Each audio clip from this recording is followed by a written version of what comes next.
గుండెపోటును తెచ్చిపెట్టే రక్తనాళాల్లోని పూడికల్ని గుర్తించేందుకు ECG, 2D echo వంటి పరీక్షలతో పాటు కరోనరీ కాల్షియం స్కాన్ కూడా చేస్తున్నారు. రక్తనాళాల్లో కొవ్వు, కొలెస్ట్రాల్తో పాటు కాల్షియం కూడా కొంత మోతాదులో ఉంటుంది.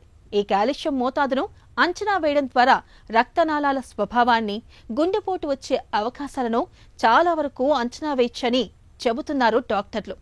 గుండె గుట్టు విప్పే కాల్షియం స్కోర్ పరీక్ష గురించిన వివరాలను ఇప్పుడు తెలుసుకుందాం. గుండె ధమనులో ఏర్పడే పూడికల్లో కొవ్వు మాత్రమే కాదు, కాల్షియం కూడా ఉంటుంది. ఇది క్రమంగా గట్టిపడుతూ వస్తుంది. దీన్నే కాల్సిఫికేషన్ అని పిలుస్తారు. పూడికల్లో కాల్షియం మోతాదు ఎంత ఎక్కువగా ఉంటే గుండెపోటు ముప్పు అంత ఎక్కువగా ఉంటుంది. పూడికల్లో కాల్షియం మోతాదును కార్డియాక్ సిటీ స్కాన్ పరీక్షతో గుర్తించవచ్చు. ఇది రక్తనాళాల్లో కాల్షియం మోతాదును లెక్కించి స్కోర్ని తెలియచేస్తుంది. ఇది 0 నుంచి 1000కి పైగా అగస్టన్ యూనిట్ల వరకు ఉండొచ్చు. దీని ఆధారంగా గుండెపోటు ముప్పును చాలా వరకు ముందుగానే అంచనా వేయొచ్చు. ఉదాహరణకు కాల్షియం స్కోర్ 0 ఉన్నవారికి సుమారు 10 ఏళ్ల కాలంలో గుండెపోటు వచ్చే అవకాశం 1 నుంచి 6% ఉంటుంది. అదే 300 కన్నా ఎక్కువగా ఉన్నవారికి 13 నుంచి 26% వరకు పొంచి ఉంటుంది.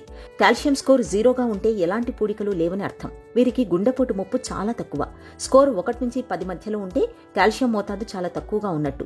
వీరికి గుండెపోటు ముప్పు 10% కన్నా తక్కువే ఉంటుంది. 11 నుంచి 100 మధ్య స్కోర్ ఉన్నప్పుడు స్వల్పంగా పూడిక ఉన్నట్టు. వీరికి గుండె జబ్బు వచ్చే అవకాశం అంత ఎక్కువేమీ లేదనుకోవచ్చు. కాల్షియం స్కోర్ 101 నుంచి 300 మధ్య ఉన్నప్పుడు ఒక మాదిరి పూడిక ఉందని అర్థం. వీరికి 3 నుంచి 5 ఏళ్లలోపు గుండెపోటు వచ్చే అవకాశం ఉంటుంది. 300 నుంచి 400 అంతకన్నా ఎక్కువగా స్కోర్ ఉండడం అంటే గుండె ధమనుల్లో తీవ్ర పూడిక ఉన్నట్టు అర్థం చేసుకోవాలి. వీరికి గుండెపోటు వచ్చే అవకాశం చాలా ఎక్కువగా ఉంటుంది. గుండె కాల్షియం స్కోర్ పరీక్ష ఎవరికైనా ఉపయోగపడుతుంది. అయితే మధుమేహం, అధిక రక్తపోటు, అధిక కొలెస్ట్రాల్, శారీరక శ్రమ అంతగా చేయకపోవడం, కుటుంబంలో ఇప్పటికే ఎవరికైనా గుండెపోటు వచ్చి ఉండడం, ధూమపానం, మద్యపానం, ఊబకాయం వంటి గుండె జబ్బు ముప్పు కారకాలు గల వారికి మరింత మేలు చేస్తుంది. ఈ ముప్పు కారకాల్లో కనీసం ఏ 2 ఉన్నా 35 నుంచి 40 ఏళ్ల వయసులో ఒకసారి గుండె కాల్షియం స్కోర్ పరీక్ష చేయించుకోవడం మంచిది. అయితే గర్భిణులు దీన్ని చేయించుకోవద్దని గుర్తుంచుకోవాలి.